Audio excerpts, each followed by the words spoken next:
राम राम उनके भाइयों और बहनों। और यहाँ पर मैं अपने घने बादलों के नीचे जुल्फे लहराती हुई जा रही थी कॉलेज अपनी फ़ी जमा करने और नए साल में अपना एडमिशन कराने। इतनी खुशी कि भगवान को देखी नहीं गई और उन्होंने बारिश कर दी दे दनादन ये ले। उसके बाद ये बारिश हुई और मेरा दिल धक धक धक धक कर रहा था कि मैं जब तक ऑटो में हूँ तब तक ये बारिश रुक जाए। मैं ये प्रे कर रही थी बट बारिश नहीं रुकी और एट द एंड ऐसा हाल हुआ। मतलब ऐसे हाल में मैं सच बता रही हूँ, मेरे को आधे घंटे टेंट के नीचे खड़ा रहना पड़ा, किसी और का छाता लेके इस हालत में खड़ी रही हूँ मैं। उसके बाद भी बारिश नहीं रुकी थी, उसके बाद भी वैसे ही धूम धड़ाके से बारिश हुई है और मैं बारिश में ही कॉलेज पहुँची तो भाई साहब मेरे पैरों तले ज़मीन खिसक गई। पता चला इतनी बारिश में जिनके लिए आई थी वो मैडम ही नहीं आई हैं आज फ़ीस जमा करने वाली। मतलब मेरे साथ ही क्यों। उसके बाद बारिश और ज़्यादा तेज़ हो गई धूम धड़ाके से। मैं अपना गुस्सा बस कंट्रोल कर रही थी किसी तरह। बारिश की लुत्फ़ उठा ही रहे थे कि सर बोले जाओ बेटा अंदर हॉल में जाके बैठ जाओ, बारिश नहीं हो रही है तो बारिश रुकने तक का इंतज़ार करने के लिए मैं हॉल में बैठी। हॉल में क्या था, कैमरे के निहार रही, कैमरा मुझे निहार रहा, बेफिजूली की हरकतें कर रही हूँ और बारिश रुकने का इंतज़ार कर रही।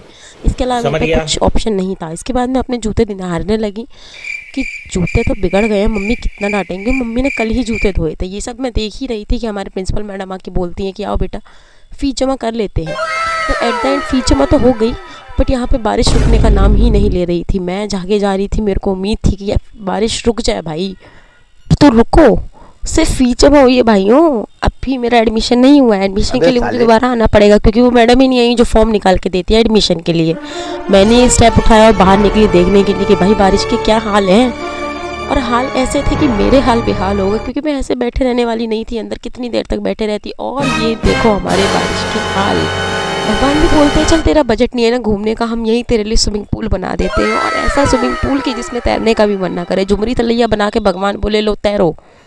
इसके बीच से मेरा जाना मतलब कोई बड़ा सा टास्क पूरा करना था और मैं गई। भाई साहब मेरे जूते भीग गए, जूते के अंदर मोजे भीग गए।